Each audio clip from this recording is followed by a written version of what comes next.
Shade plants here. Of course, always remember. That's what I'm going to go do. Take out the bottom plug. We have another tray like that. Put some I better go take some more stuff. stone on the bottom. Third. Just like a good recipe here. And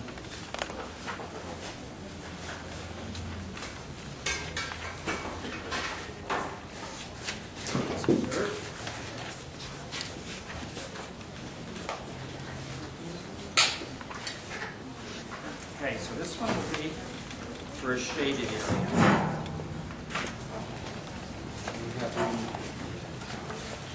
It's called Stairway to Heaven. That's pretty nice. Jacob's Ladder. And this is partial shade of sun.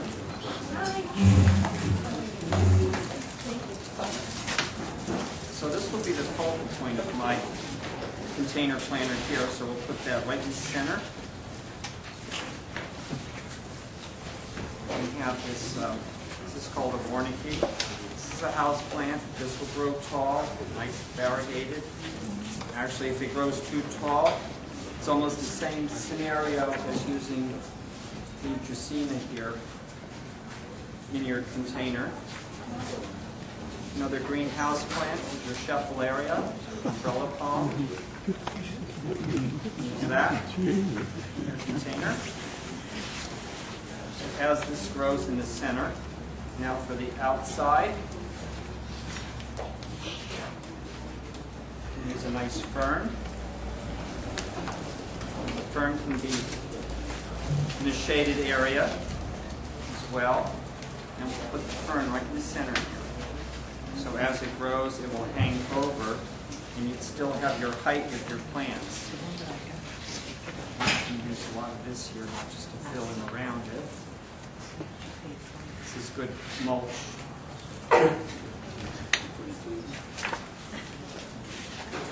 So actually you're using different and unusual textures instead of the same old common stuff that you would normally use. And here we have another ivy. Put the ivy in the back here. So this will grow down. Like so. And then of course, I like impatiens, not so much these type here. I like the New Guinea impatiens because they have the variegated foliage on it. So something like this, the impatiens as they grow, they'll hang over. So I'm putting these in the corners. I'll show you the other. And actually this will be the front of your container here. But I always like, even when I do floral arrangements, I like to finish the back off of things because it just gives it a finished look. Especially if you have something in the home and if you put it in front of the mirror, you want to see a finished product. So actually, and as these fill in, you'll have a nice mixture of different plants. Let's use this one little. I like it. Dusty Miller gives it a nice, soft look too. Breaks it up. So now when all this blooms, if you deadhead it, you add your soil around it, and push it down.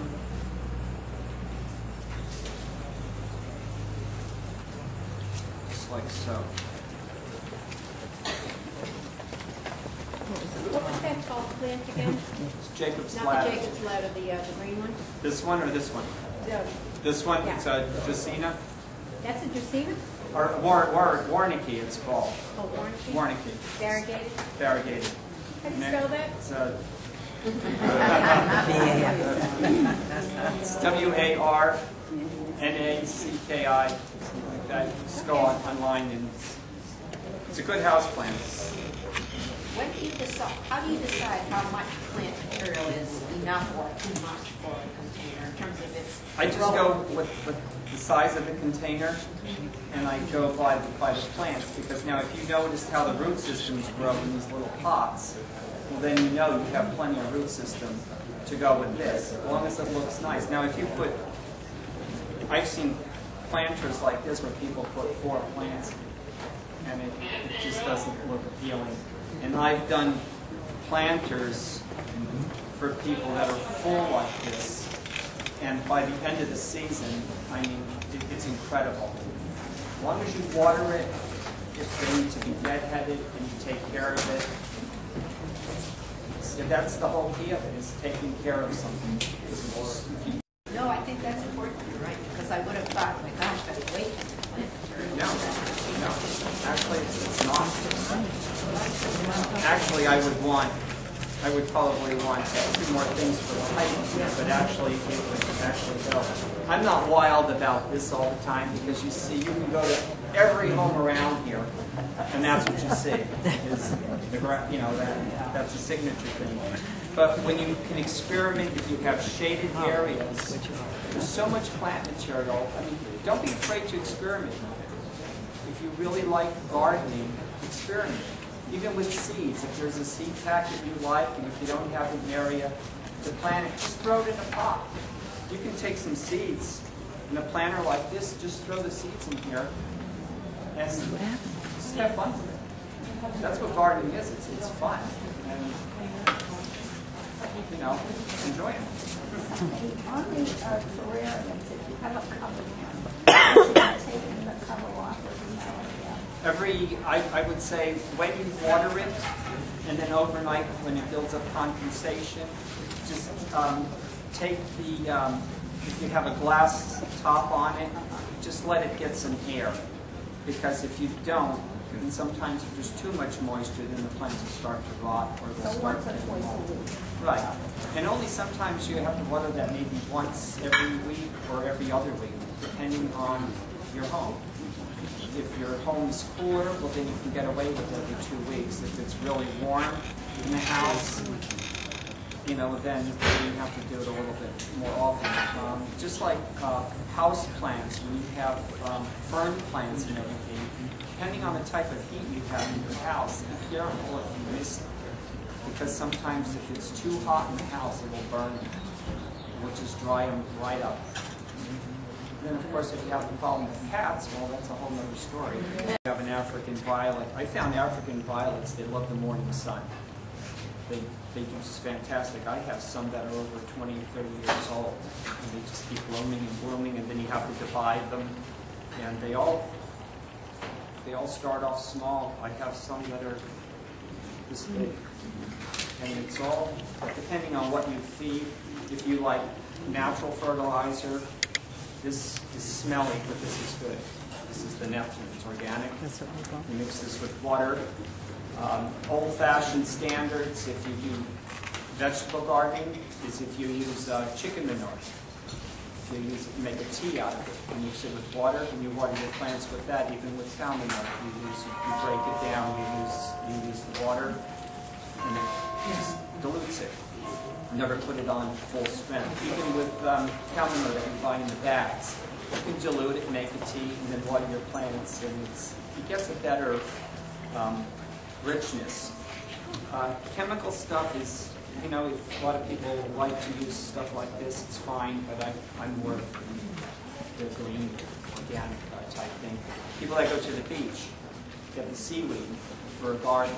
It's the best thing you can do. It has iron in it, and it's all natural. Put a layer of it down. Newspaper. If you want to recycle your newspaper, put it around your garden plants. When it breaks down, the iron from the ink goes into the soil, and it's, you know, a good way of getting rid of things and keeps the weeds down. So here we have, you know, everyone's wondering what I'm going to do with this here. It's glass. Well, it's going to get dirty. Well, that's the fun part of it. So actually, this is something that I saw here over the Christmas holiday, and I said, well, this would be neat for a different type of container.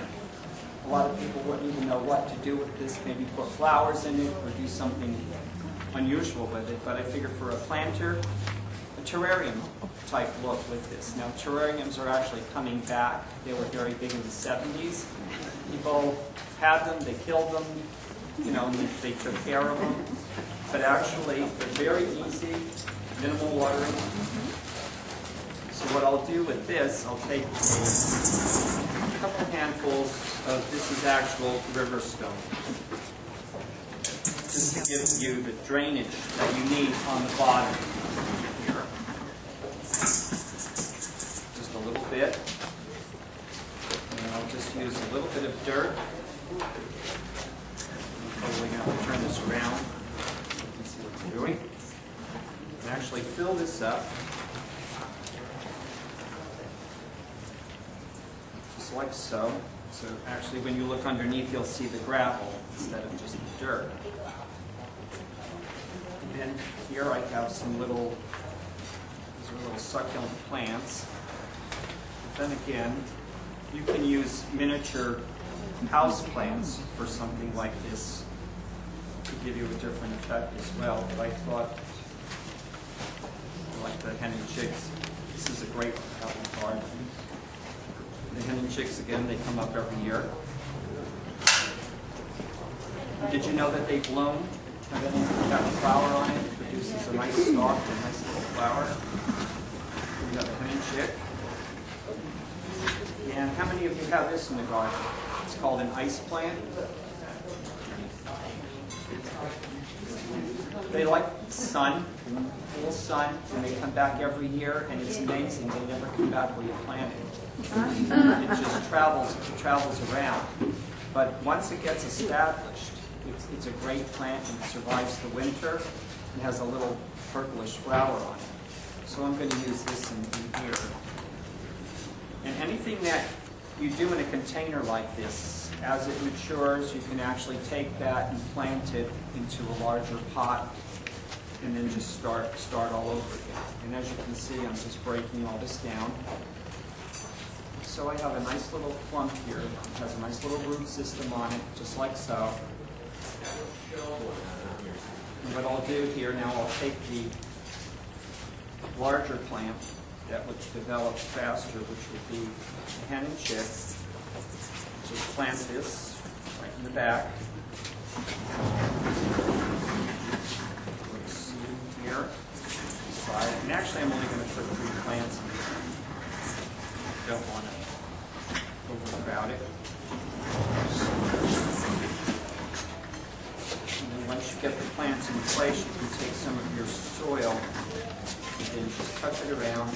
And to water something like this, I would use the spritzer bottle, just with a nice gentle spray on this. Pack this down. And then once that's in place, take some of your gravel.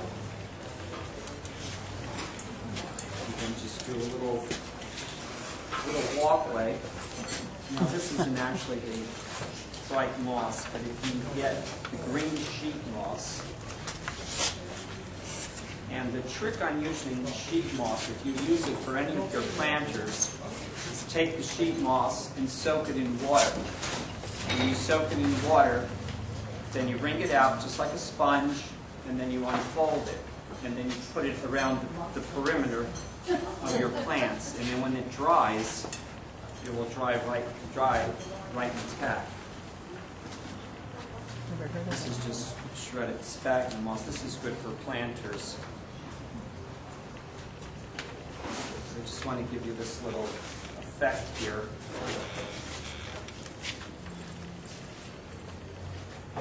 Just softens it a little. And it covers the dirt. And then if you like theme gardening, if you like statuary in your garden, sometimes that always enhances the garden and it doesn't overkill it. So I figured this I'm going to use a unicorn, a nice little mythical creature here. And I'm going to just place this right in the center here. And there's a story that you bring the unicorn to the garden. So here you have a nice little terrarium garden. Very planter. Yes. Can you use the moss that grows in the yard? For outside you can, but I wouldn't bring it in because of the insect maintenance where you have to watch ants and different things. So here you can use a nice little container like this. Even if you have the bubble bowls that you get with arrangements that you don't know what to do with them, they sit in the closet and collect dust. If you do something like this, you would just reverse it, you know, this way. You have your things. But the trick is too, when you pick something like this up, never pick it up like this. Always pick it up from the bottom. So this will give you a different